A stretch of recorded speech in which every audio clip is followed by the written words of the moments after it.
अस्सलाम वालेकुम, मैं हूँ शाहज़ेब खानज़ादा। बलूचिस्तान में हालात दिन ब दिन कशीदा होते जा रहे हैं। गुज़िश्ता रात सूबे भर में अस्करियत पसंदों की जानिब से मुख्तलिफ मकामात पर हमलों की इतलात सामने आई हैं। इतवार और पीर की दरमियानी रात सूबे के मुख्तलिफ इलाकों में मुसल्लह अफराद की जानिब से मुतअद्दिद हमले हुए हैं, जिनमें 37 से ज़ायद अफराद शहीद हुए हैं। इस दौरान मुसल्लह अफराद ने घंटों तक सूबे की अहम शाहराहों को मुख्तलिफ मकामात से बंद कर दिया था और नाकाबंदी करके गाड़ियों की तलाशी लेते रहे। इसके अलावा मुसल्लह अफराद ने बलूचिस्तान को सिंध और पंजाब से मिलाने वाली रेलवे पुल को भी धमाका खेज़ मवाद से उड़ा दिया, जिसकी वजह से सूबे का सिंध और पंजाब से रेल राब्ता मुनक़ता हो गया है। इस सूरत हाल में सबसे ज़्यादा नुकसान की खबर ज़िला मूसा खेल से सामने आई है। मूसा खेल के इलाके राड़ा हाशिम में मुसल्लह अफराद ने बलूचिस्तान और पंजाब की तरफ सफ़र करने वाली मुतअद्दिद गाड़ियों को रोका और गाड़ियों से लोगों को निकाल कर उनसे शनाख्त तलब करके 23 अफराद को गोलियां मारकर कत्ल कर दिया। इस हवाले से BBC उर्दू का कहना है कि जाबाहक होने वाले अफराद में से 17 का ताल्लुक पंजाब और 2 का बलूचिस्तान से, जबकि बाकियों की शनाख्त नहीं हो सकी है। इस वाक़े में मुसल्लह अफराद ने मुतअद्दिद गाड़ियों को भी फायरिंग करके नुकसान पहुँचाया है। इसी तरह कलात में मुसल्लह अफराद की फायरिंग से पुलिस सब इंस्पेक्टर और 4 लेवीज़ एहलकारों समेत 10 अफराद शहीद हो गए हैं, जबकि असिस्टेंट कमिश्नर कलात आफ्ताब अहमद ज़ख्मी हुए हैं। इसी तरह खबर के मुताबिक कलात ही के इलाके महलबी में मुसल्लह अफराद ने कबायली रहनुमा मलिक ज़ुबैर मोहम्मद हसनी के घर पर हमला करके उन्हें कत्ल कर दिया। इसके अलावा ज़िला बोलान के इलाके कोलपुर से 4 अफराद की लाशें मिली हैं। इन चारों अफराद को फायरिंग करके कत्ल किया गया है। मस्तोंग के इलाके खड़कूचा में मुसल्लह अफराद ने लेवीज़ थाने पर हमला कर दिया और लेवीज़ एहलकारों के साथ फायरिंग के तबादले के बाद मुसल्लह अफराद फरार हो गए। इस वाक़े में कोई जानी नुकसान नहीं हुआ, ताहम लेवीज़ के मुताबिक मुसल्लह अफराद ने थाने में मुतअद्दिद गाड़ियों और रिकॉर्ड को जला दिया है। कलात और मस्तोंग में कोयटा और कराची हाईवे पर मुसल्लह अफराद की मौजूदगी और हमलों की वजह से ट्रैफिक कई घंटे तक मुअत्तल रही। ताहम इस हवाले से सरकारी हुकाम का कहना है कि आज सुबह से हाईवे पर ट्रैफिक बहाल हो गई है। इसी तरह बोलान के इलाके दोजान में धमाके से रेलवे पुल गिरा दिया गया, जिससे सूबे की पंजाब और सिंध के लिए रेल सर्विस मुअत्तल हो गई है।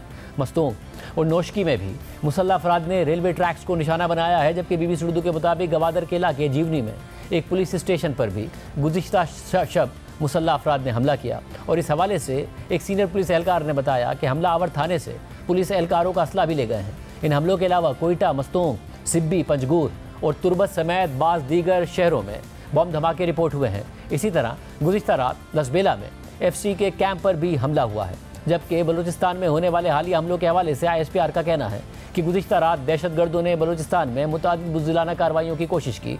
सिक्योरिटी फोर्सेज ने फौरी जवाबी कार्रवाई करके दहशतगर्दों के मज़मूम अज़ाइम को नाकाम बना दिया है और जवाबी कार्रवाई में 21 दहशतगर्दों को मार गिराया है, जबकि 14 सिक्योरिटी एहलकार भी इस ऑपरेशन में शहीद हुए हैं। शहीद एहलकारों में से 10 का ताल्लुक सिक्योरिटी फोर्सेज, जबकि 4 का ताल्लुक कानून नाफिज करने वाले इदारों से है।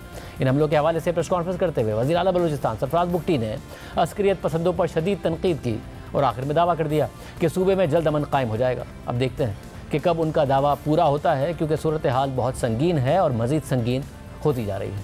प्रोग्राम में आगे बढ़ते हैं। तहरीक इंसाफ 22 अगस्त का जलसा अचानक मनसूख करने के फैसले के बाद मुसलसल वजाहतें दे रही है और इस हवाले से एक के बाद एक तौजीहात पेश कर रही थी। साथ ही पार्टी के कई सीनियर रहनुमा हैरत और लाइल्मी और नाराज़गी का इजहार कर रहे थे और आज खुद इमरान खान ने पार्टी रहनुमाओं से मुलाकात के दौरान जलसा मनसूख करने के अपने फैसले पर पछतावे का इजहार कर दिया है। पार्टी में क्या चल रहा है और आज इमरान खान ने साथियों से क्या कहा और इमरान खान से मुलाकात के बाद पार्टी रहनुमाओं ने उनका क्या पैगाम पहुँचाया, ये सब आपके सामने रखेंगे। मगर इससे पहले बात करेंगे इमरान खान और बुशरा बीबी के खिलाफ 190 मिलियन पाउंड केस की, जो आखिरी मराहिल में दाखिल हो रहा है और नैब के आखिरी गवाह पर जिरा होनी है। मगर इमरान खान और बुशरा बीबी के वकला पर इल्ज़ाम लग रहा है कि वो जिरा करने के बजाय मुसलसल ताखीरी हरबे इख्तियार कर रहे हैं, जिस पर आज के सुनने वाले एहतसाब अदालत के जज भी बरहम हो गए। और ये इस लिहाज से भी अहम है कि साइफर केस, तोशाखाना केस और इद्दत केस में इमरान खान एतराज़ करते थे और उनके एतराज़ में वज़न भी था कि मज़कूरा केसेस के ट्रायल शफाफ तरीके से नहीं हुए, कानूनी तकाज़ों को नज़रअंदाज कर दिया गया, ट्रायल इंतहाई तेज़ रफ्तारी से चलाए गए और फिर मुल्ज़िमान को हक़ के दिफा दिए बगैर सज़ाएँ सुना दी गई। 8 फरवरी के इलेक्शन से पहले तेज़ी से सज़ाएँ सुनाई गई, मगर अब जब 190 मिलियन पाउंड केस में इसी तरह का कोई एतराज़ नहीं उठ रहा है और इमरान खान और बुशरा बीबी के वकला को जिरा का मौका दिया जा रहा है। इमरान खान खुद भी माजी में इस केस में ट्रायल पर इत्मीनान का इज़हार कर चुके हैं, मगर अब खुद उनके वकला जिरा करने के बजाय केस को इल्तवा का शिकार कर रहे हैं। आज एक दफ़ा फिर वकला की अदम पेशी पर ट्रायल आगे नहीं बढ़ सका और जज की समाअत 29 अगस्त तक मुलतवी करनी पड़ी। आज समाअत शुरू हुई तो इमरान खान और बुशरा बीबी की जानिब से मुआविन वकील इंतज़ार पंजोता, खालिद यूसुफ चौधरी और फैसल चौधरी पेश हुए, मगर जिरा करने के लिए मरकजी वकला पेश ही नहीं हुए। तो एहतसाब अदालत के जज ने 10वीं बार नैब के गवाह पर जिराना करने पर इज़हार बरहमी करते हुए कहा कि अदालत में सियासी मुलाकातें होती हैं, मीडिया टॉक भी होती है, अदालत में चाय भी चलती है और सब कुछ होता है। अगर नहीं होता तो अदालती कार्रवाई नहीं होती। मेरे समय 200 मुलाजमीन यहाँ मसरूफ़ होते हैं। समाअत के दौरान सिर्फ रेफरेंस की कार्रवाई आगे नहीं बढ़ती। आपको एक और मौका दे रहे हैं। इस दौरान नैब के प्रोसिक्यूटर ने मौक़िफ़ इख्तियार किया कि 12 वकला के वकालतनामे मौजूद हैं, जो हाजिर हैं उनकी हाजिरी लगाएं। पूछें ये इस रेफरेंस में वकील हैं या नहीं हैं। तो इस पर इमरान खान और बुशरा बीबी के वकला ने कहा कि हम इस रेफरेंस में वकील हैं। तो अदालत ने उनसे पूछा कि फिर आप जिरा क्यों नहीं कर रहे, तो उन्होंने जवाब दिया कि जिरा मरकज़ी वकलाई करेंगे। इस पर अदालत ने रिमांस दिए कि अगर वकलाए सफाई हाजिर नहीं होंगे तो हमारे पास कानूनी प्रोसेस के अलावा कोई ऑप्शन नहीं रहेगा। इस मौके पर मुल्जिमान के मुआविन वकला ने समाअत 3 सितंबर तक मुलतवी करने की दरख्वास्त कर दी। फैसल चौधरी ने मौक़िफ़ इख्तियार किया कि अदालती छुट्टियों के बाइस मेन काउंसिल दस्तियाब नहीं है। तो नैब के प्रोसिक्यूटर ने इस दरख्वास्त की मुखालफत करते हुए कहा कि समाअत मुलतवी करने की दरख्वास्त मुस्तरद की जाए, लेकिन एक और मौका दिया जाए। तो इसके बाद अदालत ने समाअत 29 अगस्त तक मुलतवी कर दी। अडियाला जेल में होने वाली इस समाअत के बाद सहाफ़ियों से गैर रस्मी गुफ्तगू करते हुए इमरान खान ने कहा कि मोहसिन नकवी गंदुम स्कैंडल में मुलविस हैं। मुल्क का सबसे बड़ा फ्रॉड इलेक्शन उन्होंने कराया है। उनकी काबिलियत क्या है? क्रिकेट तबाह कर चुके हैं। कल बांग्लादेश से हार कर नई तारीख रकम कर दी। ये सारा नज़ला एक इदारे पर गिर रहा है। इमरान खान ने कहा कि बलूचिस्तान और मुल्क में अमन व अमान की सूरत हाल सबके सामने है। हर रोज़ खैबर पख्तूनख्वा और बलूचिस्तान में हलाकतें हो रही हैं। पंजाब में चोरी डकैती बढ़ गई है और 12 पुलिस एहलकारों को भी डाकुओं ने मार दिया। इमरान खान ने मजीद कहा कि एक जानिब तो ये सिफारिशी हैं और दूसरी जानिब फॉर्म 47 वाली हुकूमत मुसल्लत कर दी गई है, उसका नज़ला भी एक ख़ास इदारे पर गिर रहा है। तो सहाफ़ी ने पूछा कि इतलात हैं कि मोहसिन नकवी के वज़ीर आला खैबर पख्तूनख्वा से राब्ते के बाद आज़म सवाती की मुलाकात कराई गई और आपने जलसा मुलतवी कर दिया, लेकिन उसी मोहसिन नकवी पर आप कड़ी तनकीद करते हैं। तो इमरान खान ने जवाब दिया कि यह सारी हुकूमत झूठ पर चल रही है, मैं तो उनकी खबर तक नहीं पढ़ता। मेरा इस्टेब्लिशमेंट से किसी किस्म का राब्ता नहीं है। अगर उनसे बात होगी तो सिर्फ मुल्क और आइन के लिए होगी। इसके साथ साथ इमरान खान ने कहा कि मुझे कुछ हुआ तो फौजी क़यादत जिम्मेदार होगी। उन्होंने कहा कि मेरे साथ तैनात अमले को चौथी मरतबा तब्दील कर दिया गया है। ये मुझे फराहम किए जाने वाले खाने को चेक करते थे कि इसमें जहर तो नहीं मिला। दोबारा कह रहा हूँ कि मुझे कुछ हुआ तो वही जिम्मेदार होंगे। इमरान खान ने कहा कि जेल में कुछ ज़्यादा ही सख्तियाँ हो रही हैं। लगता है कि उनकी कांपें टांग रही हैं। बुशरा बीबी के कमरे में चूहे आ चुके हैं। वो नमाज़ पढ़ती हैं और चूहे छत से गिरते हैं। आज अदालत को आगाह किया है ताकि चूहे ख़त्म हो सकें। मुझे ओवन नुमा कमरे में रखा गया है। इसके बावजूद मुझे कोई रिलीफ नहीं चाहिए। सिर्फ भेड़ बकरियाँ ही डंडों से कंट्रोल होती हैं, इंसान नहीं। इमरान खान ने मजीद कहा कि पाकिस्तान में क्रिकेट ही वाहिद ऐसा खेल है जिसे टीवी पर सबसे ज़्यादा देखा जाता है। मोहसिन नकवी की सर्जरी के बाद हम बांग्लादेश से भी हार गए। मोहसिन नकवी की क्या क्वालिफिकेशन है कि उसे वज़ीर दाखिला और चेयरमैन पीसीबी बना दिया गया। इमरान खान फौजी क़यादत पर तनकीद कर रहे हैं और ख़ुद को कुछ होने की सूरत में उन्हें बराह रास्त जिम्मेदार ठहरा रहे हैं। मगर 22 अगस्त का जलसा अचानक मनसूख करने पर यह तासुर दिया जा रहा था कि इस्टेब्लिशमेंट के कहने पर ही इमरान खान ने यह जलसा मनसूख किया। तो इमरान खान और इस्टेब्लिशमेंट के दरमियान इस तरह का राब्ता होना और इमरान खान की जानिब से उनकी बात मानना बर्फ़ पिघलने की तरफ अहम कदम करार दिया जा रहा था। इमरान खान ने खुद जुमे को सहाफ़ियों से गुफ्तगू में तासुर दिया कि जलसा मनसूखी इस्टेब्लिशमेंट से राब्ते के नतीजे में हुई है और ये भी कहा कि इस हुकूमत से तो मैं कभी भी बात ना करूं। खुद उनकी बहन अलीमा खान ने आज़म सवाती पर इल्ज़ाम लगा दिया कि वो सुबह 7 बजे इस्टेब्लिशमेंट के कहने पर उसी की इजाज़त से इमरान खान से अडियाला जेल में मिले और जलसा मनसूख कराया। मगर इमरान खान ने आज फिर फौजी क़यादत पर तनकीद कर दी है, जबकि इमरान खान की बहन अलीमा खान ने अडियाला जेल के बाहर मीडिया से गुफ्तगू करते हुए कहा कि ये लोग जब जलसा मुलतवी करना होता है तो पाँव पड़ जाते हैं। मगर अब इमरान खान के जेल के अमले को तब्दील कर दिया है। इमरान खान ने कहा है कि 8 सितंबर को हराल में जलसा होगा। अलीमा खान ने भी कहा कि कोई ना डरे, हम बहनें सियासत में नहीं आएंगी। इस वक्त एक फिक्र है सारों को कि हम सियासत में ना आ जाएं, लेकिन वो हमारे से एक दफा कोई सवाल पूछ क्यों नहीं लेता कि आया हम सियासत में आना चाहते हैं कि नहीं। अगर कोई सवाल ही पूछ ले, हम बता के थक गए कि आप ना डरें, हम सियासत में नहीं आना चाहते। हाँ, इमरान खान हमारा लीडर है, हम उसको फॉलो भी करते हैं, हमारा भाई भी है और हमारी ड्यूटी हम उसको हिफाजत करेंगे। इस वक्त निशाना आपका इमरान खान है, रास्ते में हम खड़े हैं और हम खड़े रहेंगे। आप जितनी मर्जी टीवी पे निकाल दें, हम फिर भी खड़े रहेंगे।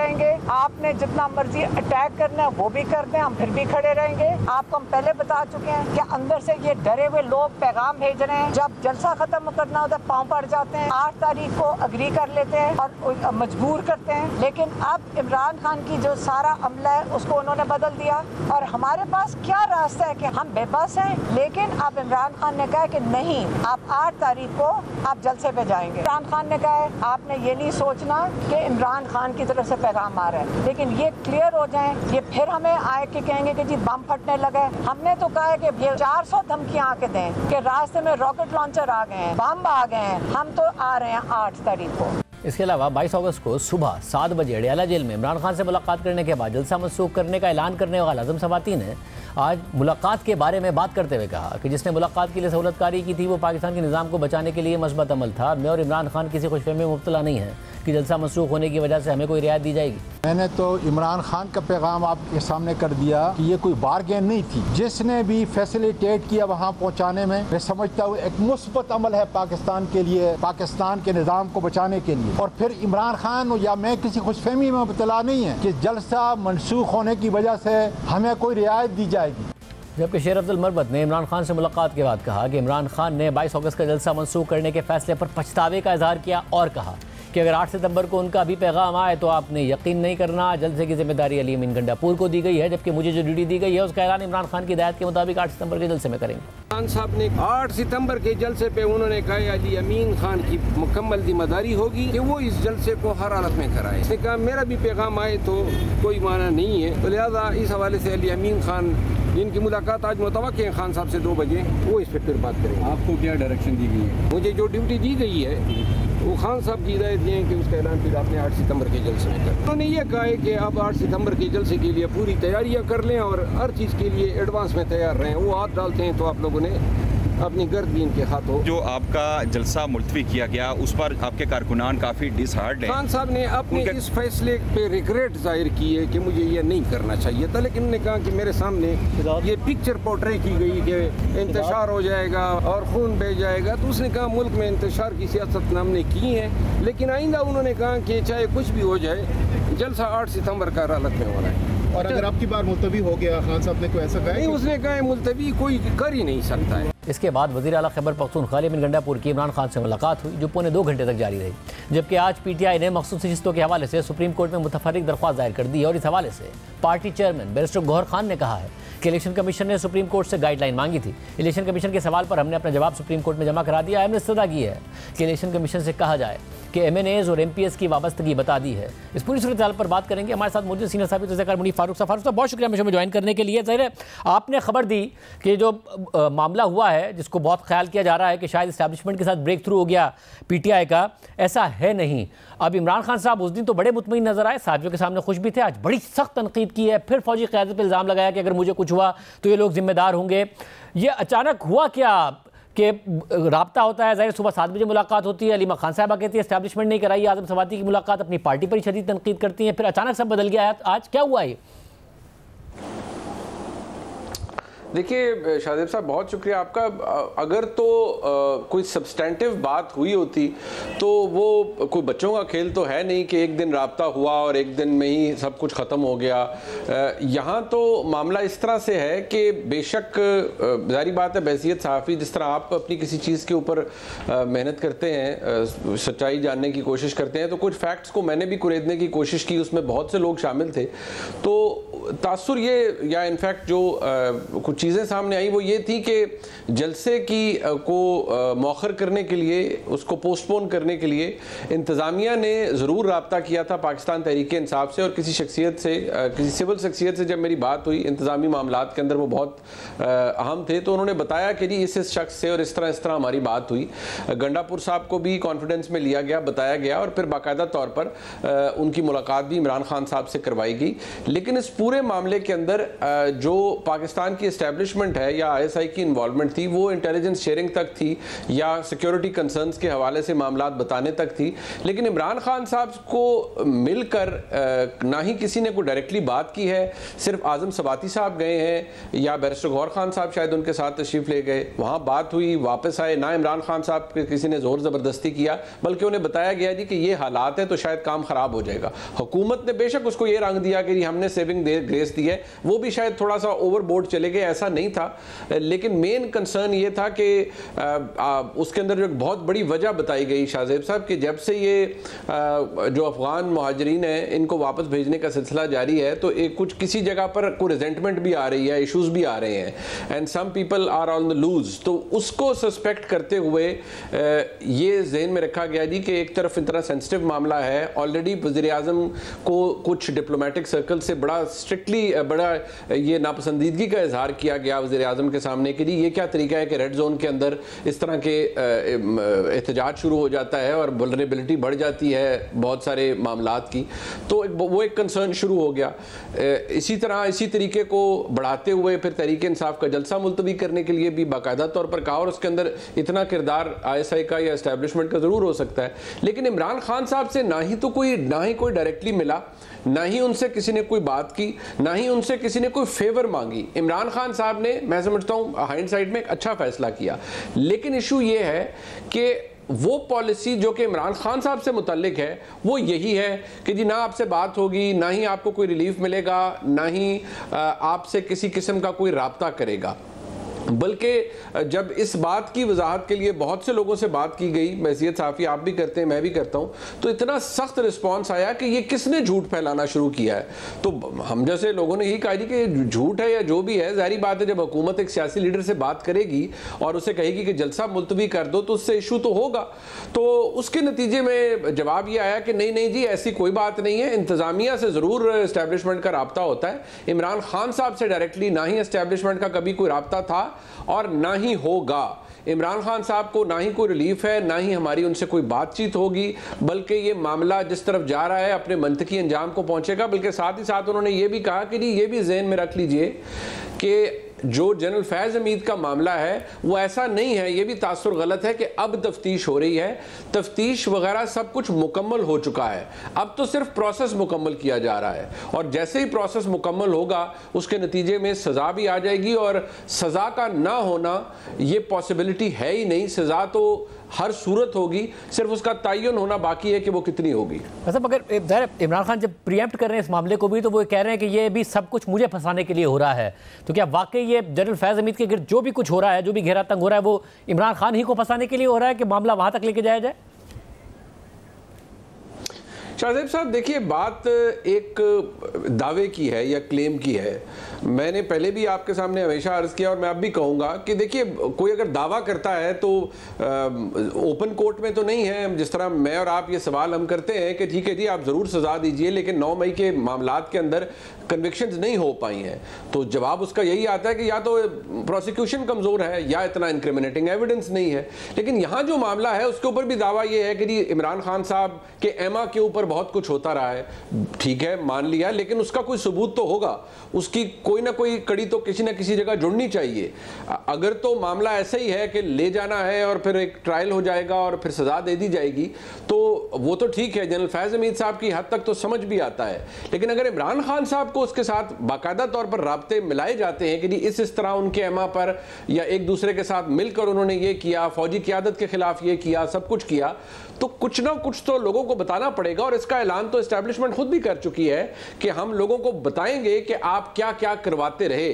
तो मैं और आप इंतजार ही कर सकते हैं कि फिर बताया जाए कि इमरान खान साहब जनरल रिटायर्ड फैज़ हमीद साहब के साथ मिलकर क्या क्या करते और करवाते रहे। अच्छा, और ठीक है इस्टेब्लिशमेंट अगर के ज़रा ये दावा करते कि इमरान खान साहब से नहीं हुआ था राब्ता और आज़म सवाती गए या फिर अगर चीफ मिनिस्टर खैबर पख्तूनख्वा की बात हुई, मगर ऐसा तो होना नहीं था कि इमरान खान साहब ने फ़ौरन मान जाना था। सुबह 7 बजे सिर्फ और सिर्फ इंतज़ामिया या हुकूमत के कहने पर अडियाला के दरवाजे खुल जाने थे। तो ये सब हुआ तो कुछ ना कुछ तो एश्योरेंस इमरान खान साहब को भी दी गई होगी, जिसकी वजह से वो इतना खुश थे उस दिन सहाफ़ियों के सामने, और वो ये कह रहे थे कि मैं कभी बात ना करूँ इस फॉर्म 47 वाली हुकूमत से। और उनकी कापी टांग जाती है जब इनको पता चलता है कि एस्टैब्लिशमेंट और हमारा कोई ना कोई राब्ता हो गया, तो वो तासुर दे रहे थे। उनकी बहन भी कह रही थी एस्टैब्लिशमेंट की इमाम पर हुआ है, तो कोई ना कोई तो गारंटी दी होगी इमरान खान साहब को मनाने के लिए कि ना करें भी फिलहाल जलसा, जिस पर आज वो पछता रहे बकौल मरवत साहब के। बात ये है शाहज़ेब साहब के जो ख़बरें हैं वो कि जब आज़म सवाती साहब को 7 बजे भिजवाया गया तो इमरान खान साहब उस वक्त सो रहे थे। बल्कि जो लोग ये क्लेम कर रहे थे वो तो कह रहे थे कि ये भी तासुर है कि इमरान खान साहब अलग सुबह उठ जाते हैं। वो 7 बजे आराम कर रहे थे और उनको बाकायदा तौर पर जगाया गया और आज़म सवाती साहब ने उन्हें जाकर सिर्फ वही बताया कि जी हमारे ये हालात हैं, ये हमें बताया गया है कि इस तरह का ख़तरा है, लिहाजा ये जलसा हम मुलतवी कर देते हैं। तो जवाब उसके हवाले से जो इमरान खान साहब का आया वो यही आया कि ठीक है, लेकिन अगला जलसा मुलतवी नहीं होना चाहिए, ये सेंसिटिव हालात हैं, तो चलें ठीक है हम कर देते हैं। लेकिन एश्योरेंस और गारंटी के हवाले से शाहजेब साहब ये क्लेम है जो कि अगेन पाकिस्तान तहरीक इंसाफ की तरफ से तो ये बयानिया आ गया ना कि बात शुरू हो गई है, बात शुरू हो जाए और फिर एक दिन में ख़त्म भी हो जाए। एश्योरेंस इमरान खान साहब को किस चीज़ की दी गई, किस रवैये की दी गई, किसी बेहतर रवैये की दी गई, जबकि आज वो ये कह रहे हैं कि मेरे साथ तो रवैया और बुरा कर दिया गया है, मैं एक अवन के अंदर रह रहा हूँ, कोई बात नहीं हो रही। और आज भी उन्होंने कहा मुझे कुछ होगा तो आर्मी चीफ और DGISI रिस्पॉन्सिबल होंगे। तो 2 दिन के अंदर तो माजरत के साथ बड़ा बचगाना सा रवैया लगता है इधर साइड्स पर कि कुछ ऑफर किया और फिर रिवोक कर दिया, वापस ले लिया, या इमरान खान साहब किसी एक इंप्रेशन की वजह से खुश हो गए और जब उनका रियलिटी आश्कार हुई तो उन्हें पता चला कि नहीं ये तो सच्चाई नहीं बल्कि सच्चाई की इल्यूजन है। बहुत शुक्रिया मुनीर फारूक साहब, इस हवाले से तफसीलात बता रहे थे। प्रोग्राम में आगे बढ़ते हैं। हुकूमत की बार बार तरदीदों और वजाहतों के बावजूद ये अफवाहें मुसलसल गर्दिश कर रही है कि हुकूमत आला अदलिया के जजेस से मुताल्लिक कोई आईनी तरमीम पैकेज लाना चाहती है जिसमें मौजूदा चीफ जस्टिस काजी फाइजा की मुद्दत मुलाजमत में तोज़ी भी शामिल हो सकती है। हुकूमत बार बार ऐसे किसी भी इरादे से इनकार कर रही है। खुद चीफ जस्टिस काजी फाइजा भी कह चुके हैं कि वो तोसी में दिलचस्पी नहीं रखते और अहम बात यह है कि हुकूमत के पास आईनी तरमीम के लिए 2/3 अक्सरियत ही नहीं है। मगर इसके बावजूद ये अफवाहें मुसलसल गर्दिश कर रही हैं। खासतौर पर तहरीक इंसाफ के मुतादिद रहनुमा बार बार ये दावा कर रहे हैं कि हुकूमत आला अदलिया से मुताल्लिक कोई कानून साजी करना चाहती है। खुद इमरान खान ने 1 से ज़ायद मरतबा इस बारे में बात की है और जुमे के दिन अडियाला जेल में सहाफ़ियों से बात करते हुए उन्होंने ये दावा किया 2 गेम्स जारी हैं। अगर ये चीफ जस्टिस काजी फाइजा को एक्सटेंशन ना दे सके तो फिर सीनियरिटी पर असरअंदाज होकर अंदर से अपना बंदा लाएंगे। हमें ये दोनों सूरतें काबिल कबूल नहीं हैं। अगर इन्होंने ऐसा किया तो मुल्क भर में भरपूर एहतजाज करेंगे। और आज तहरीक इंसाफ के चेयरमैन बैरिस्टर गौहर खान ने हुकूमत पर खुफिया कानून साजी का इल्ज़ाम लगाते हुए कहा है कि अदलिया में मुदाखलत ना करें, ना किसी को तौसी दें और ना उनकी मुद्दत मुलाजमत को छेड़ें। हम हुकूमत के एक चीज़ की ज़रूर मजम्मत करते हैं और वो यही है कि कोई भी दुनिया में कोई भी कानून साजी नहीं होती जो चुपके से की जाती है, जो रात के अंधेरे में लिया जाए, कोई कानून साजी को इंट्रोड्यूस कराया जाए, जिसको लाए और उनको गवर्नमेंट के मेंबरों को भी ना पता हो, आप रूल्स को सस्पेंड करें, एक ही दिन में लेके आएँ, तो ये तरीक़ाकार जो है आईनी नहीं है। और हम अपना मौक़िफ़ इंशाअल्लाह ताला इस पर देंगे। और पाकिस्तान तहरीक इंसाफ का मौक़िफ़ पहले से वाज़ेह है कि जुडिशरी को आप इंटरफेयर ना करें, आप जुडिशल सिस्टम को वेपनाइज ना करें, किसी को ना एक्सटेंशन दे, न उनके कोटने और ऑफिस को चढ़े। लेकिन हुकूमत मुसलसल इन दावों की तरदीद कर रही है। 2 दिन पहले प्रोग्राम नया पाकिस्तान में गुफ्तगू करते हुए वफाकी वज़ीर इत्तलात तारड़ ने इस बात की तरदीद की, जबकि इसके साथ ही वज़ीर आज़म के मुशीर बराए कानून इंसाफ अकील मलिक ने भी कहा कि ना किसी ने तोसी मांगी है और ना ही किसी को तोसी दी जा रही है। कॉन्स्टिट्यूशनल अमेंडमेंट तो जॉइंट सेशन में लाई नहीं जा सकती। फिलहाल ना कोई इसमें हकीकत है, ना कोई चीज ऐसी एजेंडे के ऊपर है, ना ऑर्डर ऑफ द डे में ऐसी कोई बात फिलहाल जो है। इस वक्त तो ना किसी ने एक्सटेंशन मांगी है और ना किसी को एक्सटेंशन दी जा रही है। और कॉन्स्टिट्यूशनल अमेंडमेंट के लिए 2/3 अक्सरियत पार्लियामेंट में आपको दरकार होती है। सुप्रीम कोर्ट ने खुद अपना सीनियरिटी प्रिंसिपल वायलेट किया है, पर ऐसी हुकूमत की तरफ से कोई कंसिडरेशन नहीं है। कुछ और लॉ मेकिंग है। कॉन्स्टिट्यूशनल अमेंडमेंट्स के हवाले से मैं आपको ये कंफर्म कर सकता हूँ कि इस वीक में कॉन्स्टिट्यूशनल अमेंडमेंट के हवाले से कोई ऐसा। वफाकी वज़ीर कानून आज़म नज़ीर तारड़ हमारे प्रोग्राम में कह चुके हैं कि चीफ जस्टिस काजी फाइजा ने अटॉर्नी जनरल की मौजूदगी में मुझसे कहा कि अगर तौसी की कोई बात भी हो तो मैं दिलचस्पी नहीं रखता, जिस पर मैंने उनसे कहा कि ऐसी कोई बात है ही नहीं। एक रूमर थी कि जो चीफ जस्टिस है या तो उनके मुद्दत मुलाजमत 3 साल करने का सोच रही है हुक्मरान इत्तेहाद 2/3 अक्सरियत की सूरत में, या फिर जजेस की रिटायरमेंट जो सुप्रीम कोर्ट के जजेस हैं उसे 68 साल करने का सोच रही है। फिर यह खबर आई कि चीफ जस्टिस ने कम अज़ कम अटॉर्नी जनरल के जरिए पैगाम दिया है कि मैं किसी भी किस्म की तौसी में इंटरेस्टेड नहीं हूँ। क्या ये बात दुरुस्त है? मैं खुद इस बात का गवाह हूँ। जुडिशल कमीशन की मीटिंग के बाद उन्होंने पूछा कि ये ऐसी बातें चल रही हैं। मैंने कहा सर ये सब अफवाहें हैं। उन्होंने कहा आपने बहुत अच्छा किया, अटॉर्नी जनरल मेरे साथ थे, आपने ये वजाहत कर दी है और अगर ऐसी कोई बात हो भी तो आई एम नॉट इंटरेस्टेड। मैंने कहा सर ऐसी बात है ही नहीं है। कैटेगोरिकली कह रहे कि चीफ जस्टिस ने कहा अटॉर्नी जनरल के सामने और आप भी मौजूद थे कि अगर आप ऐसा सोच भी रहे हैं तो मैं अपनी मुद्दत मुलाजमत में तौसी के लिए इंटरेस्टेड नहीं हूं, मैं रिटायर हो जाऊंगा अपने टाइम पर।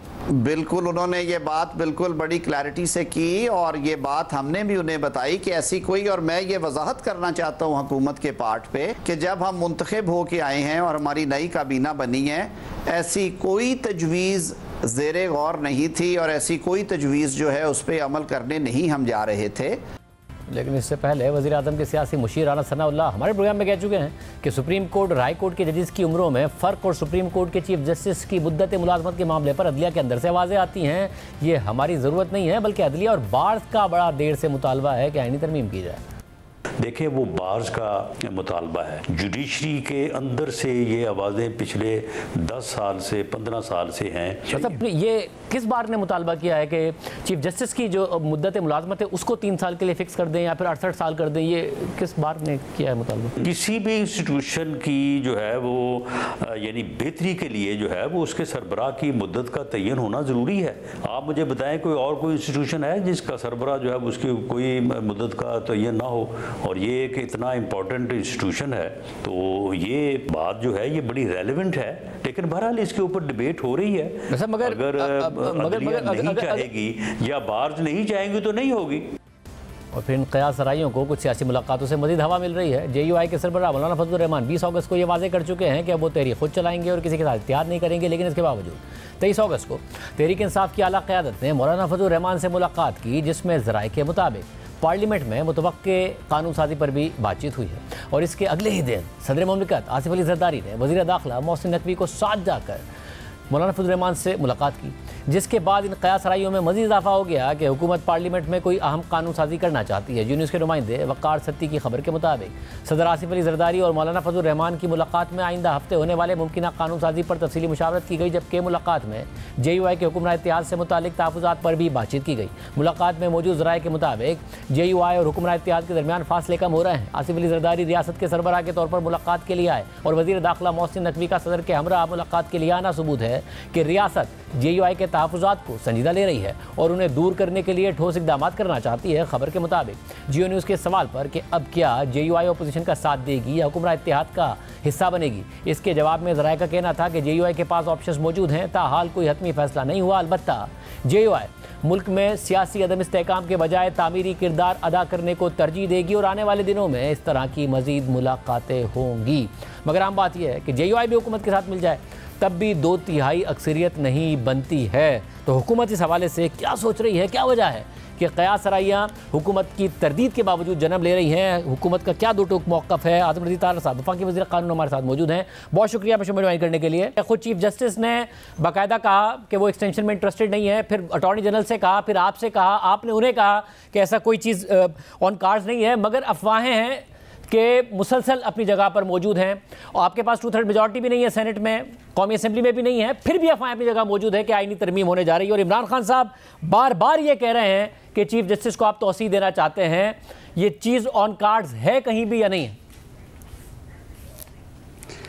बहुत शुक्रिया शाह साहब। देखिए, अब अफवाहों का तो कोई इलाज नहीं है। मैं तो खुद ऑन रिकॉर्ड था कि चीफ जस्टिस साहब से ऑफिशियली 1-2 दफ़ा जब उनसे मुलाकात हुई जुडिशल कमीशन की मीटिंग से पहले, और एक हमारा अल्टरनेट डिस्प्यूट रेजोल्यूशन के हवाले से एक हमने प्रोग्राम शुरू करना था उसके बारे में, तो उन्होंने ख़ुद कहा कि जो बात मैं पहले भी कह चुका हूँ कि वो जो टन्योर की तोसी वाली बात है उसकी बातें हो रही हैं, तो वो बिल्कुल उनकी ख्वाहिश नहीं है और ना वो चाहते हैं।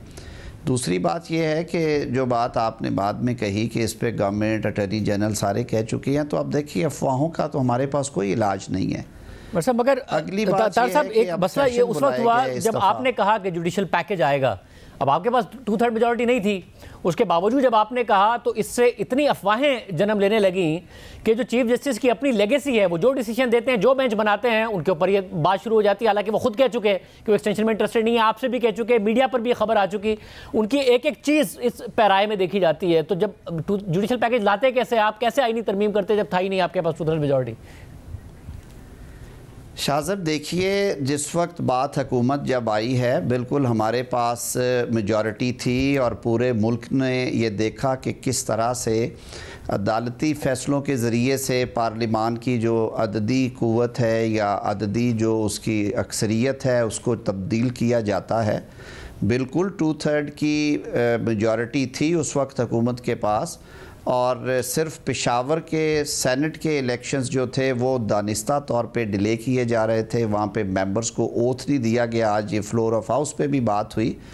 अगर हमने ये चोरी छुपे करना होता तो हम उस वक्त ये कर सकते थे, अचानक लेके आते और उसको पास करा लेते। लेकिन जैसे मैंने कहा कि ये हुकूमत इत्तेहादी जमातों को हमेशा ऑन बोर्ड करके और स्टेक होल्डर्स को ऑन बोर्ड करके कावानीन में तरमीम की कायल है। अब अपोजिशन अगर अपने ज़ाती अंदरूनी मसाइल से तवज्जो हटाने के लिए या कुछ और अल्टीरियर मोटिव्स की वजह से ये कहना शुरू कर दें कि ये हो रहा है, ये हो रहा है, ये हो रहा है, और फिर उस पर एक ख़बरों का सिलसिला शुरू हो जाए, ये भी तकलीफ़ दे बात है। बात हुई जॉइंट सिटिंग की कि जॉइंट सिटिंग अभी कॉल नहीं हुई, लेकिन एक तजवीज़ है कि हमने करनी है, इस हफ़्ते में करें या अगले हफ़्ते में करें, क्योंकि कुछ पेंडिंग बिज़नेस है जो कि जॉइंट सिटिंग में पड़ा है। और जिस तरह कौमी असम्बली और सैनेट को पाबंद किया गया है आइन में और फिर रूल्स ऑफ बिजनेसेस में कि उन्होंने मिनिमम इतने दिन मीट करना है, जो बिज़नेस जॉइंट सिटिंग का है वो भी उसकी जॉइंट सिटिंग बुलाना गवर्नमेंट की मजबूरी है ताकि वो बिज़नेस निकल सके, लेजिस्लेटिव बिज़नेस। जॉइंट सिटिंग में आईनी स्कीम के मुताबिक कोई कानून असर नौ वहाँ पे मुतारफ़ नहीं हो सकता। वो कवानीन हैं नंबर 1 जिनको सदर मुमलिकत मैसेज लगा के भेजते हैं, यानी कि वो पार्लिमान का हिस्सा है सदर मुमलिकत। अगर वो समझे कि कानून साजी में कोई सुकम है या वो को मशवरा या एडवाइस देना चाहें तो वो पार्लिमान से रिक्वेस्ट भेजते हैं कि आप इसे रिकन्सिडर करें, ये वाली शिकों को, ये माजी में होता रहा है, वो जॉइंट सिटिंग में पेश किया जाता है। दूसरी सूरत ये है कि जब दोनों हाउसेज एक पास करता है दूसरे में जाता है, अमेंडमेंट लगा दी जाती है, वापस आती है, वो अमेंडमेंट कैरी नहीं होती तो जॉइंट सिटिंग में चला जाएगा। तीसरी बात यह है कि आइनी तरमीम जॉइंट सिटिंग में नहीं जाती। आइनी तरमीम जब भी आएगी वो कौमी असम्बली और सैनेट में अलग अलग आएगी और उन्होंने दोनों ऐवानों ने अलग अलग उसे 2/3 अक्सरियत जो कि टोटल मेंबरशिप की उसके साथ पास करना है। ये बातें कई दफ़ा हो चुकी हैं। अब सच्ची बात है अफवाहों का के जवाब देने का तो कोई एक मैकेनिज्म नहीं है कि आप ये कह रहे हैं कि जो आइन के मुताबिक अक्टूबर में रिटायर हो जाना है और जो सीनियर मोस्ट जज हैं उन्होंने चीफ जस्टिस बन जाना है, यानी justice Mansoor Ali Shah chief justice of Pakistan अक्टूबर में बन जाएंगे। देखिए शाहजेब, बात यह है कि ये मेरे मुंह से ना कहलवाएं, ये इख्तियार आइन ने एक मैकेनिज़्म बना दिया है कि जब चीफ जस्टिस पाकिस्तान रिटायर होंगे उनको सक्सीड करेंगे सीनियर प्यूनी जज। आज की सूरत हाल यही है कि अगर काजी फ़ाइज़ ईसा साहब जो उनकी डेट ऑफ सुपर एनुएशन है उस पर जब वो रिटायर होंगे तो सीनियर मोस्ट जो सीनियर प्यूनी जज हैं वो बन जाएंगे। कानून वैसे फ़र्क है हाई कोर्ट्स की हद तक, जिसकी वजह से शायद लोगों के जहनों में कोई भाम है, कोई मसला है। हाई कोर्ट्स में ज़ाहिर है सीनियरिटी जो है वो नहीं है और इसी वजह से आपने माजी में भी देखा, माजी करीब में ये हुआ कि लाहौर में जो अपॉइंटमेंट हुई है वो सीनियरिटी से हट के हुई, वो फिटनेस के ऊपर हुई। जुडिशल कमीशन ने डिबेट किया अंदर बैठ के और उन्होंने अक्सरियत राय के साथ जो जस्टिस आलिया नीलम है उन्हें अपॉइंट कर दिया chief justice Lahore high court. Unlike that 18th amendment के बाद जो सुप्रीम कोर्ट के चीफ जस्टिस की तयनाती है वो उस मैकेनिकल ऑर्डर में होनी है जो कि कॉन्स्टिट्यूशन में प्रोवाइड किया गया। Simple is that. सर मगर आप ये क्यों कह रहे हैं आज की सूरत हाल ये है, तो मतलब अक्टूबर तक यही सूरत हाल होगी ना? मेरे पास इल्म नजूम तो नहीं है। मैं फिर वही बात है कि ना मैं ख़बर को रोकने वालों में से हूँ ना ख़बर को बनाने वालों में। आप माशाल्लाह मेरे से ज़्यादा समझदार हैं। जो आइन में लिखा है उसके मुताबिक ही अमल होना है ना। आइन अगर कहता है कि चीफ जस्टिस पाकिस्तान की रिटायरमेंट पे जो senior most next in number होगा वो चीफ जस्टिस बनेगा तो इंशाअल्लाह अज़ीज़ आइन के लिखे हुए के मुताबिक उस वक्त होगा। लेकिन आज ये बात कहना कि जी आज क्यों नहीं हो रहा, क्यों होगा, कौन होगा, किस तरह से होगा, भाई वो चीज़ें मौजूद हैं आईने पाकिस्तान में, तो मेरे ख्याल में इस बहस में हमें जाने की ज़रूरत नहीं है। सब ज़रा अब एक जब जैसे ही सदर आसिफ अली जरदारी साहब की फिर मोहसिन नकवी साहब उनके साथ होते हैं, मुलाकात होती है, मौलाना फजल रहमान से क़यास राइयाँ और ज़्यादा जन्म लेने लगती हैं। हालांकि उसके बावजूद भी आप शॉर्ट होंगे। 63A का फैसला मुतनाज़ फैसला है मगर मौजूद है फील्ड में, जिसकी वजह से फ्लोर क्रॉसिंग भी नहीं हो सकती, तो इसलिए बार बार क़यास राइयाँ दोबारा जन्म लेने लगती हैं। हालांकि उसके बावजूद आपके नंबर नहीं पूरे होंगे मगर फिर भी क़यास राइयाँ जन्म लेती हैं। वो कहते हैं ना कि पंजाबी मुहावरे हैं कि मुख्तलिफ हैं। कई वो कहते हैं कि अभी गांव आबाद नहीं हुआ और डकैत पहले आ गए हैं। कोई कहते हैं जिस गांव जाना नहीं उसका रास्ता क्यों पूछे, ये कहावतें हैं इस तरह की। बात ये है शाहजेब साहब, आपने खुद ही सारे सवालों का जवाब दे दिया। अब क्या सराइयों का तो कोई हल नहीं है मेरे ख्याल में। जब थोड़ी सी मार्केट में खबरें कम पड़ती हैं तो फिर इस तरह की खबरें ज़्यादा जन्म लेती हैं। मगर क्या ये खबर भी ठीक है कि पार्लियामेंट के ना सिर्फ मौजूदा चीफ जस्टिस ने आप लोगों को इख्तियार है आइन में तरमीम करने का। मेरी आज ऑपोजिशन से बात हुई बिजनेस एडवाइजरी के बाद एक दो इश्यूज़ के ऊपर, उधर से भी ये बात थी कि हाँ कुछ चीज़ें हैं, आम आदमी का तक इंसाफ की रसाई में बहुत सारी रुकावटें हैं। हमने मॉडर्न टाइम्स की रिक्वायरमेंट्स के मुताबिक लेजिस्लेशंस जो हैं वो नहीं कर पाए ओवर द ईयर्स, जिसकी वजह से बैकलॉग्स हैं हमारे। जैसे मैंने कहा था कि जो जजेस की वर्किंग है सुपीरियर कोर्ट्स में, उसमें बड़ी तफावत है। एक ही अदालत के एक ही कॉरिडोर में 2 कोर्ट रूम्स हैं, एक जज साहब 2 या 3 मुकदमात से आगे नहीं जाते, दूसरे जज साहब जो हैं वो अपना काम से इंसाफ करते हैं, वो 12-13 मुकदमे डिसाइड करके उठते हैं। तो क्या जो आपका कोड ऑफ कंडक्ट है उनमें ये इनएफिशिएंसी ग्राउंड नहीं होनी चाहिए? क्या हमें आइन ये रिक्वायर ना करे सुपीरियर कोर्ट के जजेस को भी कि उनकी भी अकाउंटेबिलिटी है काम के हवाले से, सिर्फ मिसकंडक्ट या करप्शन या किसी ग्रॉस मिसकंडक्ट नहीं, ये इट्सेल्फ मिसकंडक्ट है। क्या ये पाकिस्तान के अवाम का हक नहीं है कि उनके इलेक्ट किए हुए नुमाइंदे दुनिया भर में जजेस के इंतखाब में इफेक्टिव रोल है, क्योंकि अपॉइंटमेंट ऑफ जजेस is a function of executive, जिसमें अच्छी आरा जो हैं वो जुडिशरी के आला अहदेदारान की होनी चाहिए। लेकिन जिस तरह पार्लिमानी पार्टी को रबर स्टैम्प बना दिया गया ओवर द ईयर्स, क्या उसको बेहतर करना पार्लिमान की जिम्मेदारी नहीं है? तो ये वो एजेंडा आइटम्स हैं जो हमारे कार्ड्स पे हैं और रहेंगी। इसके अलावा और बहुत सारी ऐसी चीज़ हैं जिनकी वजह से क्या आप इसमें अमेंडमेंट ये भी है कि पाकिस्तान के आम शहरी के लिए ज़िंदगी आसान कर सकते हैं। कि हाई कोर्ट के जजेस की जो ट्रांसफ़र है, जिसमें ज़ाहिर है जो कंसेंट है वो मज़कूरा जज की भी चाहिए होती है, क्या ये भी कोई अंडर कंसिडरेशन है कि उसमें जो कंसेंट है वो निकाल दी जाए और सिर्फ हाई कोर्ट का जो चीफ जस्टिस है उससे बात करके हुकूमत और सदर साहब उसे ट्रांसफ़र कर सकें, कंसेंट ना ली जाए उस हाई कोर्ट के जज की? क्या ये तरमीम ज़ेर गौर है? शाहज़ब मैं थोड़ी आसानी कर दूँ। देखिए ये जो आइनी तरमीम या कानून की तरमीम है, इसका एक मेकनिज़म है। एक सूरत तो ये होती है कि ये प्राइवेट मेंबर्स की एक इख्तियार है कि वो मूव कर देते हैं बिल। आइनी तरमीम के बिल भी, वो जनूबी पंजाब को सूबा बनाने का बिल एक प्राइवेट मेंबर की तरफ से मूव्ड है। 184(3) जो है ओरिजिनल जुरिस्डिक्शन, उसमें अमेंडमेंट प्राइवेट बिल पड़ा हुआ है। जुडिशल कमीशन की रीऑर्गेनाइजेशन की उसको कैसा होना चाहिए जजेस अपॉइंटमेंट के लिए, उसका प्राइवेट मेंबर बिल पड़ा है। दूसरी सूरत ये है गवर्नमेंट बिल्स। गवर्नमेंट बिल्स का एक तरीक़ेकार है कि मुतलका डिवीज़न जो है वो रिकमेंड करती है, लेकिन प्रैक्टिकली क्या होता है, और जो ख़ास तौर पे वज़ीर-ए-आज़म शहबाज शरीफ की पॉलिसी है कि कोई ऐसी तजवीज़ जब भी आए वो उसे इनफॉर्मली डिस्कस करते हैं अपने एलाइज़ के साथ, उनकी कंकरेंस होती है, उसके बाद वो मामला सौंपा जाता है मुतलका वजारत को कि उस पर कानून साजी का एक मुसवदा तैयार करें। वो मुसवदा आता है इन प्रिंसिपल अप्रूवल के लिए कैबिनेट में। कैबिनेट में उस मुसवदे की मंजूरी होती है। कैबिनेट की ये मर्ज़ी है कि वो वहीं पे मंजूर कर दे, या एक cabinet committee for legislative cases है वो बनाई गई है रूल्स ऑफ बिज़नेस के तहत। उस कमेटी को भेज दिया जाता है जिसमें मैं बैठता हूँ, कुछ और वज़रा हैं। हम उसमें को अगर कोई कमी बेशी हो वो पूरी करके ले आते हैं, और काबीना अप्रूवल जो है उसके बाद वो मुसवदा कौमी असम्बली या सेनेट में पेश कर दिया जाता है। तो भाई जो भी होना है इस सारे मुशावरती अमल के बाद, और एक प्रोसेस है उसके बाद होना है। मुझे ये समझ नहीं आती कि हर वक्त ये क्यों बात होती है कि जी अभी ये हो जाएगा और ये नहीं हो जाएगा।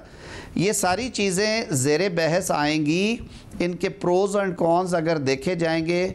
अगर इस पर अददी नंबर हुकूमत और अपोजिशन के इकट्ठा होने से पूरा होता है, इत्तेहादी जमातों के इकट्ठे होने से पूरा होता है। जब भी ये स्टेज आनी है इस मुल्क में बसने वाले लोगों की बेहतरी के लिए, कवानीन में तरामीम जहाँ पे नागुज़ीर नज़र आएँ या ये लगे कि ये बेनिफिशियल लेजिस्लेशन होगी, वो ज़रूर होनी चाहिए।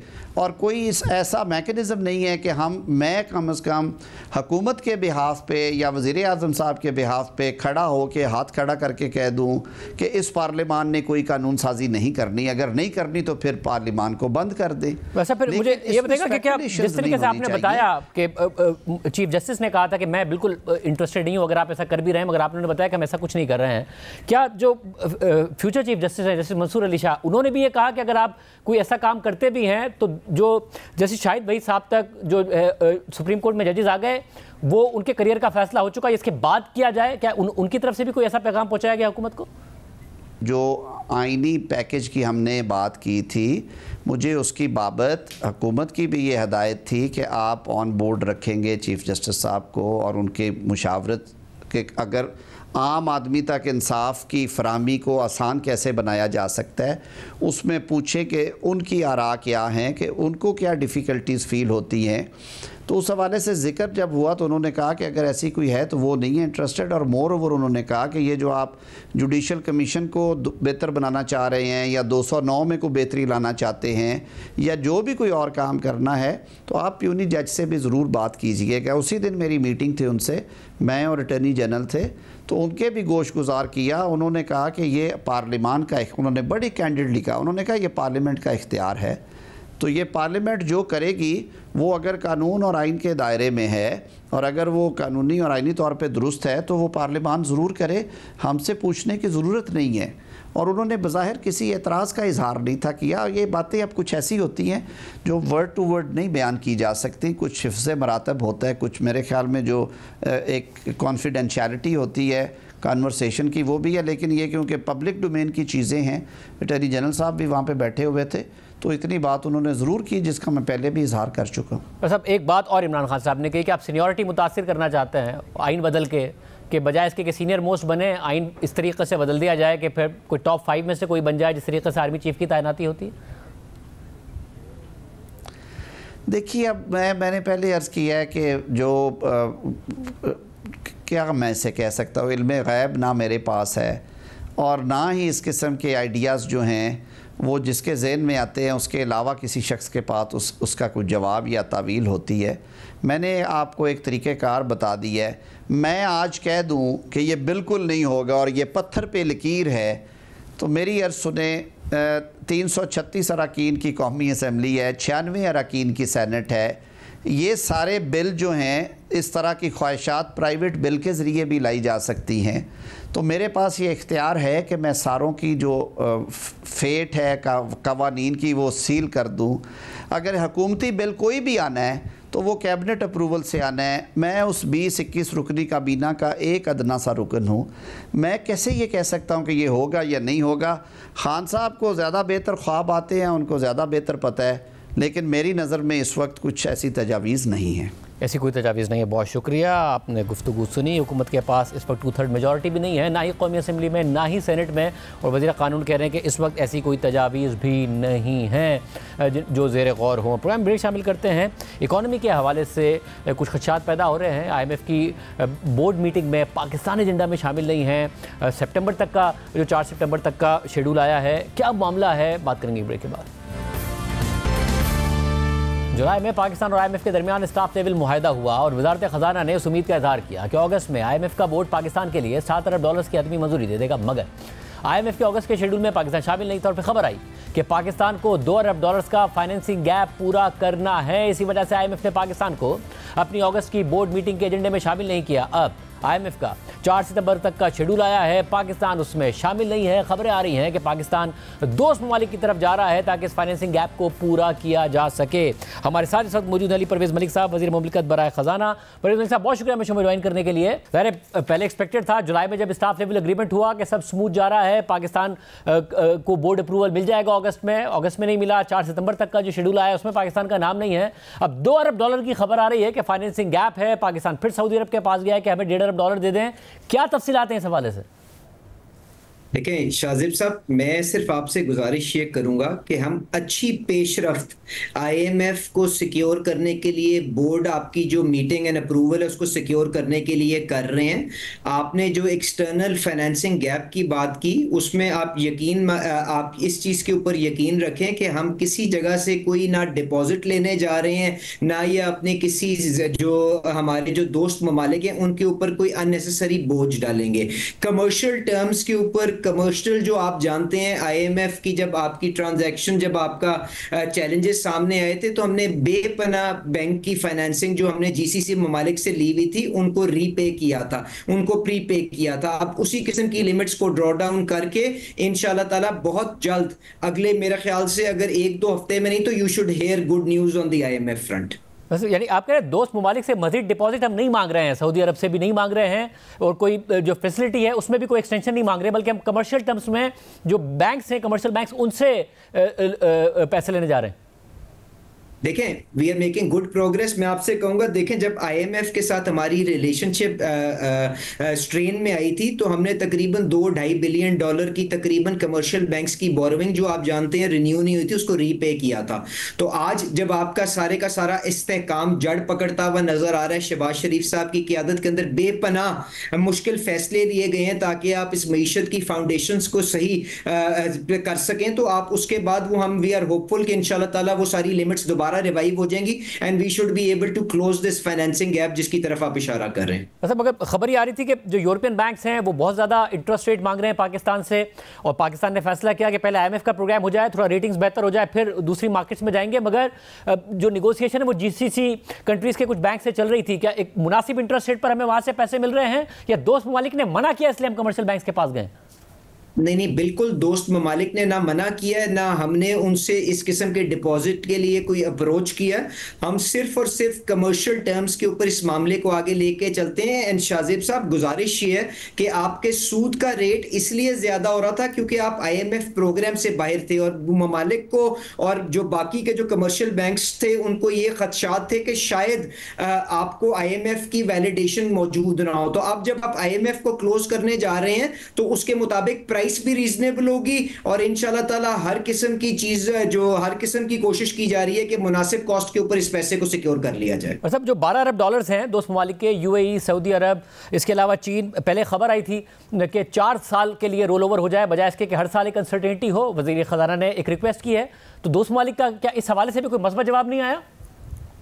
देखें वो वजीर खजाना ने तो नहीं, मेरे ख्याल से वजीर आजम साहब ने जो खत लिखा था आप उसकी तरफ इशारा कर रहे हैं, और उसकी जो रीफाइनेंसिंग है ऑन एन एनुअल बेसिस हर साल वो आप जानते हैं इराम से हो जाती है, क्योंकि दोस्त ममालिक इस चीज से बखूबी वाकिफ हैं कि पाकिस्तान किस तरह से अपने किबले को दुरुस्त करने के लिए अपनी मईशत की रुझान और डायरेक्शन ठीक कर है, तो दे आर सपोर्टिव। और आपने जो बात की उसमें देखें जो भी फाइनेंसिंग गैप है उसके ऊपर आपको पहले साल के लिए जो रिक्वायरमेंट है उसकी हार्ड कमिटमेंट्स चाहिए, और बाकी के लिए आपको line of sight and assurances चाहिए। तो इंशाल्लाह ताला we are making good progress on that and you should have the good news very soon. अच्छा, मगर क्या चीन नाराज है जो जिस किस्म का पाकिस्तान में ज़ाहिर है बहुत ज़्यादा उन पर IPPs के मुआहदों के हवाले से, रीपेमेंट्स के हवाले से तनकीद हुई, रीनेगोशिएट करने की बात हुई, प्रेस कॉन्फ्रेंसेज हुई, क्या चीन की तरफ से कोई नाराज़गी का इजहार किया गया है?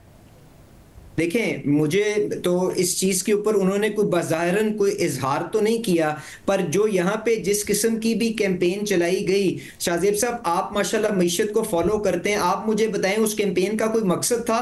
हमने ये जो IPPs करके हमने ये सारी की सारी कैंपेन चलाई जानते बूझते हुए कि हमारी सारी की सारी जो रिसेंट इन्वेस्टमेंट आई है वो हमारे उन दोस्तों से आई है जिन्होंने हमारे मुल्क में जब 14-14, 15-15 घंटे की लोड शेडिंग थी तो उन्होंने हमारी कम तरीन कीमत के ऊपर उन्होंने वो प्लांट्स पुट अप किए हैं, और ये सारी की सारी इन्वेस्टमेंट्स 2014-15 के अंदर आई हैं, जिसके अंदर आपके RLNG के प्लांट भी हैं, आपके न्यूक्लियर इन्वेस्टमेंट्स भी हुई हैं, आपकी इंपोर्टेड कोल की भी हुई हैं। तो जिसने भी ये कैंपेन को इसने ऑर्केस्ट्रेट किया तो it was not in good taste, उसकी वजह से कोई नाराजगी का इजहार तो हमारे साथ नहीं किया, पर हमारे दोस्त जिन्होंने इस हद तक हमारी आके मदद की है उनको यकीनन उन्होंने अपने तौर पर सोचा तो जरूर होगा कि ये किस किस्म की कौम है कि जो लोग उनकी आगे स्टेप अप करके मदद करते हैं ये उनको विलिफाई करते हैं। तो हमें अपने गिरबान में यकीनन झांकने की जरूरत है, बट मेरा नहीं ख्याल कि जो हमारे चीनी दोस्त हैं वो समझते हैं कि रियासती सतह के ऊपर इस किस्म का कोई काम आगे लेके गया है, and they have pledged their support both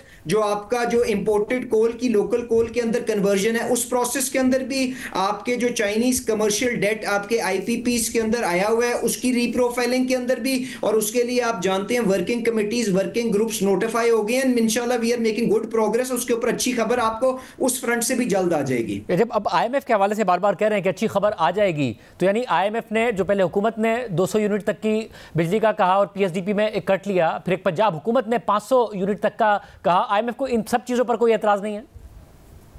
देखें, गुजारिश ये है कि जो वफाकी हुकूमत ने जो 200 यूनिट तक जो तहफ़्फ़ुज़ दिया था और उसके अंदर उन्होंने अपने पीएसडीपी को कट किया था, वो तो आईएमएफ की मशावरत के साथ हुआ था, तो उसके अंदर तो कतन उनको कोई इतराज़ नहीं हो सकता। अब जहाँ तक सूबाई हुकूमत और बल्कि बखुसूस जो पंजाब हुकूमत ने रिलीफ देने की कोशिश की है, उसके अंदर उन्होंने जो भी अपनी सारी कमिटमेंट्स आईएमएफ प्रोग्राम के तहत की हुई हैं, जिसमें प्रोविंशियल सरप्लस का टारगेट है, जिसके अंदर उन्होंने अपना जो ज़रूरी टैक्स के ऊपर जो आपका ज़रूरी पैदावार पे जो टैक्स की बात है, उन सारी कमिटमेंट्स को अगर वो आगे लेके चल रहे हैं और अपने बजटेड सब्सिडी का जो उन्होंने बजट किया हुआ है उसको अगर रीएलोकेट करके वो तहफ़्फ़ुज़ देना चाहते हैं 500 यूनिट्स की कंजम्पशन तक के लोगों को, तो इसके अंदर वफाकी हुकूमत का तो कोई इतराज नहीं बनता ना ही आईएमएफ का उसके अंदर कोई इतराज बनता है, बिकॉज वो अपने बजटरी फ्रेमवर्क के अंदर रह के वो अपनी प्रायोरिटीज के मुताबिक लोगों को तहफ़्फ़ुज़ दे रहे हैं। तो I don't think there is any serious issue on this front, और इंशाल्लाह ताला आपको अच्छी प्रोग्रेस होती हुई नजर आएगी और 1-2 दिन में आपको पेशरफ्त सामने भी आ जाएगी। 1-2 दिन में, यानी कि सितंबर में आप कॉन्फिडेंट है कि बोर्ड के एजेंडा पर आ जाएगा पाकिस्तान का नाम? देखें शाहजेब साहब, गुजारिश ये है कि जो हमने जिस तरह से ये मुश्किल फैसले करके इस इस्तेहकाम को कुछ हद तक हासिल किया है, इसको परमानेंस देने के लिए, इसको एंकर करने के लिए आईएमएफ आपका प्रोग्राम दरकार है, एंड मार्केट भी सारी इसकी तरफ देख रही है कि आईएमएफ के साथ आपका प्रोग्राम कम कंप्लीट होगा। तो it is in the interest of Pakistan कि हम अपनी इस पार्टनरशिप को आगे लेके चलें एंड हम उसको जल्द अज जल्द क्लोज करने के लिए भरपूर कोशिश कर रहे हैं। बहुत शुक्रिया वज़ीर मुमलिकत की बात आपने सुनने का। 1-2 दिन में इस हवाले से मस्बत खबर आएगी। कमर्शियल फाइनेंसिंग की तरफ पाकिस्तान जा रहा है और आईएमएफ की जो फाइनेंसिंग गैप का मसला है वो कमर्शियली पूरा हो जाएगा। अब देखते हैं 1-2 दिन में इस हवाले से क्या डेवलपमेंट होती है। आज के प्रोग्राम में इतना दीजिए। अल्लाह हाफ़िज़।